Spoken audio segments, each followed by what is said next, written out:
देवर जी गणेश जी ने उचित ही कहा है। मैं बहन वल्ली के साथ ऐसी स्पर्धा क्यों कर रही हूँ? और माँ को भी ये ज्ञात हो ही गया। देवर जी के शब्द सर्वथा उचित ही तो है। जब हम दोनों एक हैं, हमने एक दूसरे को स्वीकार किया है, तो फिर स्पर्धा तो मूर्खता है।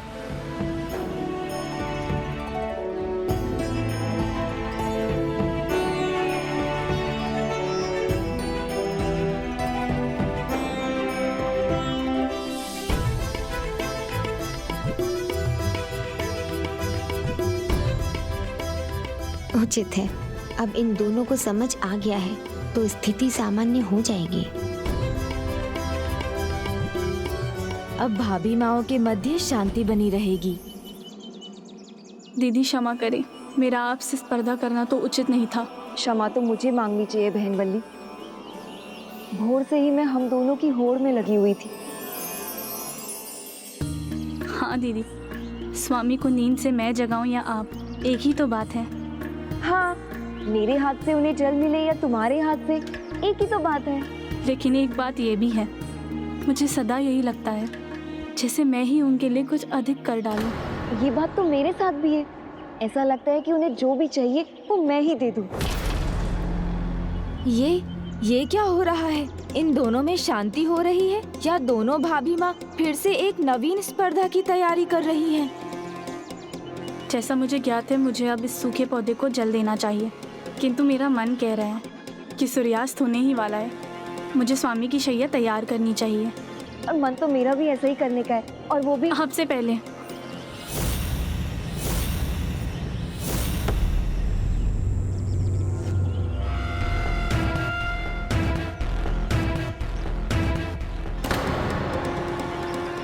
मैं विश्वास दिलाती हूँ, पहले मैं स्वामी की शैया तैयार कर दूं, उसके बाद अवश्य तुम्हें जल दूंगी।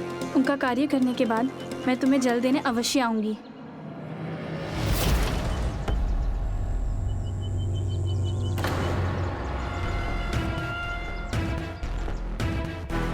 अपनी इस स्पर्धा में तो ये अपने सभी अन्य कर्तव्य भूल रही हैं। कैलाश में ये एक दूसरे के साथ स्पर्धा का कैसा वातावरण उत्पन्न हो रहा है?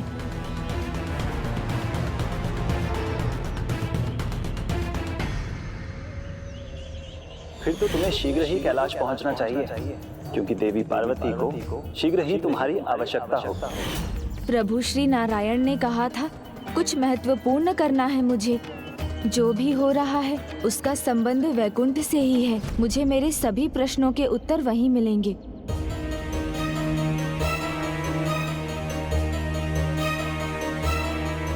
कहीं ऐसा ना हो कि इस मुरझाते पौधे के समान कैलाश की शांति और कैलाश की समरसता कहीं मुरझा न जाए। अब तो मुझे कुछ करना ही होगा।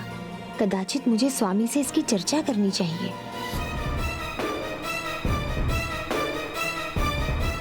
स्वामी तो सदा के समान अपने ध्यान में ही है।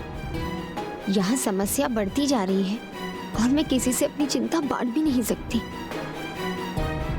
स्वामी के लिए तो उनका ध्यान ही सब कुछ है और घर परिवार, किंतु उनकी दृष्टि से छिपा थोड़ी ही होगा कि कार्तिकेय का तो स्वाद ही बदल गया। अपनी माँ की खीर के आगे अपनी पत्नियों के हाथों का शीरा पूरी भाने लगा है, किंतु प्रभु ने इसे लेकर मुझे एक शब्द भी नहीं कहा। बस भोजन किया और अपने ध्यान में रम गए।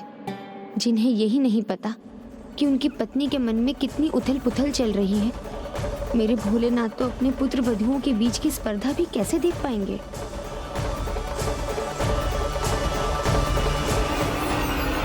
भाभी माओं के मध्य जो हो रहा है वो ऐसी गुत्थी बनकर उलझ गई है जिसे सुलझाने का उपाय तो मुझे भी नहीं सूझ रहा है। क्या हुआ पुत्र गणेश? ऐसा क्या हो रहा है उन दोनों के बीच? स्पर्धा माँ, और कोई साधारण स्पर्धा नहीं, अति असाधारण, अति गंभीर स्पर्धा।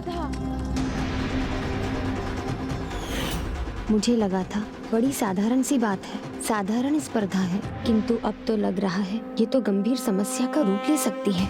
अपने पति का ध्यान रखना, उस पर अपना अधिकार समझना उचित है, किंतु उसके लिए स्पर्धा करना तो बिल्कुल भी उचित नहीं है।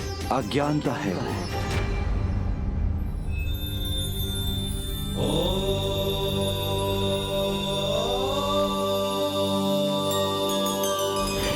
हाँ, वो दोनों बालकों के समान स्पर्धा में जुट जाती हैं और माता ये सब देखकर बहुत तनाव में आ जाती हैं। मुझे तो भय है कहीं उनके इस आचरण के कारण माता किसी दिन क्रोध में ना आ जाएं।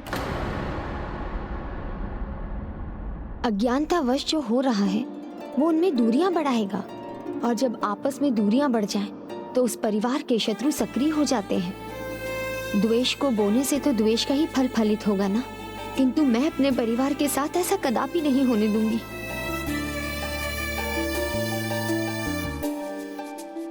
मैं आपको समस्या बता रही हूँ और उसे सुलझाने के उपाय के स्थान पर आप मुस्कुरा रहे हैं। प्रभु, मैं आपसे इतनी गंभीर समस्या साझा कर रहा हूँ और आप मुस्कुरा रहे हैं। क्योंकि ये वास्तव में इतनी गंभीर बात है नहीं। ये तो प्रत्येक गृहस्थी की बात है। प्रत्येक माँ को लगता है कि पत्नी के आने के बाद उसका पुत्र बदल गया है। हर सास को लगता है कि पुत्र वधुओं की आपस में ही होड़ लगी हुई है।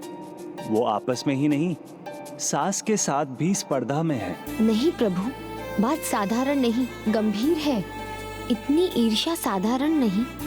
मुझे तो शंका है, यदि मैंने उन्हें समझाने का प्रयास भी किया तो उन्हें कहीं ये ना लगे कि मैं उनके वैवाहिक जीवन में हस्तक्षेप कर रही हूँ। ये तो सर्वथा अनुचित होगा। मेरी चिंता का तो कोई समाधान ही मुझे नहीं दिखाई दे रहा है। समाधान है, स्पष्ट है और आपकी आंखों के सामने है प्रिय।